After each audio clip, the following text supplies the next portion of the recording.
বিএনপির চেয়ারপারসন বেগম খালেদা জিয়ার জন্মদিন উপলক্ষে খালেদা জিয়া ও তার পরিবারের জন্য দোয়া চেয়ে কেন্দ্রীয় নির্বাহী কমিটির যুবদলের সহ সাধারণ সম্পাদক ও নারায়ণগঞ্জ ১ আসনে বিএনপির মনোনয়ন প্রত্যাশী দুলাল হোসেনের সঙ্গে স্থানীয় মুসল্লিদের মত বিনিময় ও দোয়া মাহফিল অনুষ্ঠিত হয়েছে। শুক্রবার রূপগঞ্জ সদর ইউনিয়নের বাড়িয়া শনি জামে মসজিদে সংক্ষিপ্ত মত বিনিময় ও দোয়া মাহফিল অনুষ্ঠিত হয়।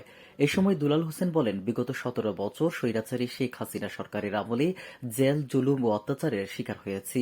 মামলা হামলার কারণে এলাকায় আসতে পারিনি, এলাকার মানুষের জন্য সেবা করতে পারিনি, এলাকার মানুষের স্নেহ মমতা থেকে বঞ্চিত হয়েছি। যেহেতু স্বৈরাচারের পতন হয়েছে, এখন থেকে আপনাদের পাশে থেকে সেবা করার চেষ্টা করব। আজকে বিএনপি চেয়ারপারসন বেগম খালেদা জিয়ার জন্মদিন। এই জন্মদিন উপলক্ষে উপস্থিত মুসল্লি সহ এলাকাবাসী খালেদা জিয়া ও তারেক রহমানের জন্য দোয়া করবেন, যাতে তারা দেশ ও জাতির জন্য কাজ করতে পারে। জুমার নামাজ শেষে দোয়া করা হয়। পরে রূপগঞ্জ সদর ইউনিয়নের বাড়িয়া শনি জামে মসজিদের উন্নয়নকল্পে ২০০ বস্তা সিমেন্ট প্রদান করেন তিনি।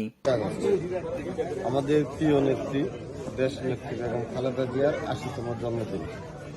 সেই উপলক্ষে আমাদের সারা বাংলাদেশে মসজিদ এবং দলীয় কেন্দ্রীয় কার্যালয় সহ সমস্ত সাংগঠনিকভাবে মসজিদগুলো জুম্মার নামাজের পর যে দেশ নেত্রী বেগম খালেদা জিয়া শারীরিকভাবে অসুস্থ আছেন, তার জন্য সবাই দোয়া করার জন্য আমরা দোয়া এবং মিলাদের আয়োজন করা হয়েছে, অন্য কোনো আয়োজন করা হয় নাই।